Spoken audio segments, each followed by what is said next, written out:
Hi, in today's video, I'm going to show you how to remove Venmo from Shopify.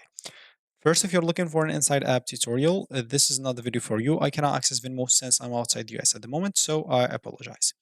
For the rest of you, how to remove Venmo from Shopify. So, of course, you will need to go and log in into your Venmo, and let's just see as example how to remove Venmo option from your Shopify, of course.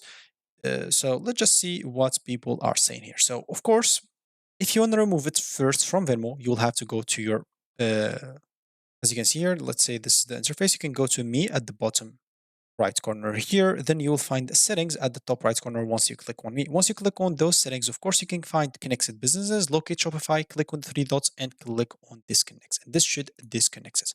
But if you want to do it from Shopify, as we said, you will have to go to payment sections, go to express checkout tab, scroll down to express payment method section, click on edit button, and then check the box that says Venmo.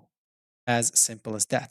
So once you are here on Shopify, you can go to this list panel. As you can see, you'll find the settings at the bottom. Click on it and you'll find yourself here. Go to payments right here.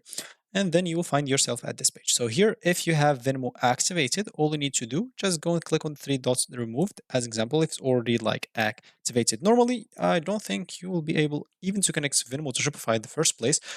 Normally, you connect it through PayPal, so you can deactivate PayPal, or you can maybe do it through some integrations. You can just go and deactivate this integration, and you should be good to go. So that's going to be it for this video. Thank you for watching, and I'll catch you in the next video. So goodbye.